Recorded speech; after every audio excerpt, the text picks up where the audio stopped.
Lancés il y a quelques mois, les tracteurs Fendt 500 Vario dans leur version Tier 4 finale offrent 4 modèles de 125 à 165 chevaux.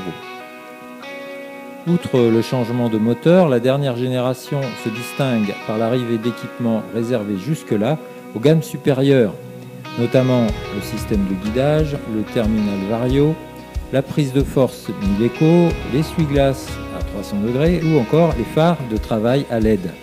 Ce tracteur est très équipé et d'un gabarit assez ramassé. Nous avons mis en test le modèle 516, le plus puissant, à la Cuma des Fresnes dans l'Oise. Il y a réalisé une série de travaux d'automne durant une 60aine d'heures, notamment du labour, du semis en combiné, de la destruction de couverts et de l'épandage d'engrais. 2 adhérents l'ont eu en main, Jean-Marie Noël, le président de la Cuma, et son cousin Vincent Noël. Premières impressions positives en cabine, la visibilité, l'éclairage nocturne, le confort. Le confort m'a agréablement surpris. Je me suis trouvé bien dans ce tracteur, hein, le siège, le confort de la suspension de la cabine et des ponts avant. Très très bonne visibilité sur ce modèle. Pare-brise avant qui offre un grand dégagement, puisque a priori il peut être équipé d'un chargeur, c'est vraiment l'idéal. Par rapport à mes tracteurs, j'ai pas trouvé non plus que c'était super mieux, mais c'est très confortable. Le siège, là, il y a plusieurs. Je crois qu'on doit pouvoir choisir le type de siège. Je pense que celui-là est haut de gamme, donc c'est vrai qu'il est assez confortable. La suspension de la cabine est, moi, très comparable à ce que j'ai déjà connu et très confortable. Il n'y a pas de ce côté-là, je trouve ça aussi plutôt positif. Ces agriculteurs sont habitués aux transmissions à variation continue, mais sur d'autres marques. D'autre part, leur tracteur ne possède pas autant de fonctions gérées par l'électronique. Alors la prise en main des commandes électroniques, alors moi j'en ai pas de console, donc c'était un peu une première pour moi. Il y en a eu une mise en route au champ, donc je pensais avoir tout compris, mais le lendemain quand je me suis retrouvé face à la console, il m'a fallu on va dire une bonne heure pour me remémorer les différentes possibilités, que tout est paramétrable dans la console, donc ça offre un champ des possibles très large, mais ça peut aussi dérouter. Quand on utilise le tracteur pas très fréquemment, en Cuma ça peut être le cas, on utilise le tracteur que quelques jours dans l'année, se réapproprier cette console c'est pas forcément évident. En revanche, si on l'utilise souvent, on peut vraiment aller au fond des choses, je pense. Là, en quelques jours, j'estime que j'ai déjà appris pas mal de choses et qu'il y a certaines fonctionnalités qui sont très, très intéressantes. Si la prise en main ne pose pas de difficultés pour les fonctions de base, il faut prendre le temps d'apprendre pour bien exploiter les nombreuses fonctions. Dans une Cuma, cela pourrait freiner certains adhérents. La programmation des automatismes de bout de champ, alors c'est vrai que la première fois quand on veut, il y a plusieurs façons de le programmer, il y a tellement de paramètres possibles, ça semble, au départ, oui, j'ai perdu entre guillemets une heure à comprendre, à ajuster les choses, mais une fois que les paramètres étaient bien correctement paramétrés justement, là c'est là où on gagne du temps. Et le fait que sur cette console tout est assez visuel, il faut comprendre l'aspect visuel des choses, mais une fois qu'on a intégré tout ça, là, bon, c'est là où on devient peut-être un peu plus productif. Je trouve qu'il y a quand même beaucoup de boutons. Bon, c'est relativement clair parce qu'il y a des codes couleurs qui fait qu'on s'y retrouve quand même facilement. J'ai peut-être un petit bémol sur le relevage. Les boutons de commande du relevage me semblent pas des plus judicieux, pas des mieux placés. À part ça, je trouve que c'est plutôt bien fait. Bien fini, comme a priori la réputation de Fendt. La cabine est pas mal. Voyons maintenant les performances au travail. Côté puissance ou maniabilité, le tracteur a pleinement répondu aux attentes. En ce qui concerne la puissance pour les travaux de semis, J'ai pas trouvé qu'il manquait de puissance. J'ai pas travaillé non plus trop en profondeur avec la herse rotative. Ça me semble tout à fait adapté. La charrue, en revanche, pour le labour, alors j'ai pas pu bien. J'aurais pu trouver dans la console un taux de patinage. Bon, je maîtrisais pas suffisamment la console. Je l'ai retrouvé après, mais j'avais fini de labourer. La charrue, c'est une charrue Grégoire et Besson, RW6, 5 corps. Dans les zones argileuses, on voyait où ça patinait un petit peu, donc, bon,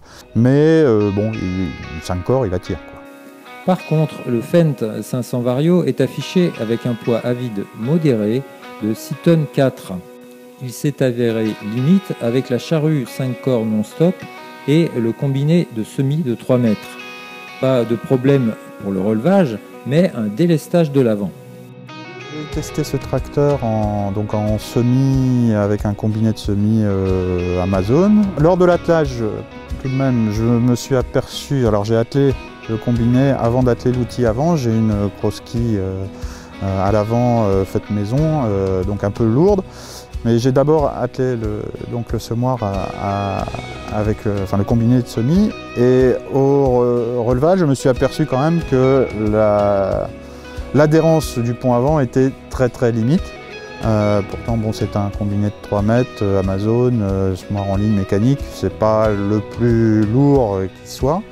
Mais donc on arrive là un petit peu à une limite. De la même façon, lorsque j'ai utilisé pour le labour, il m'est arrivé de vouloir relever la charrue à l'arrêt, la charrue enterrée à 20-25 dans une zone argileuse. Là, c'est plutôt l'avant du tracteur qui s'élevait, malgré les masses avant de 1250 kg.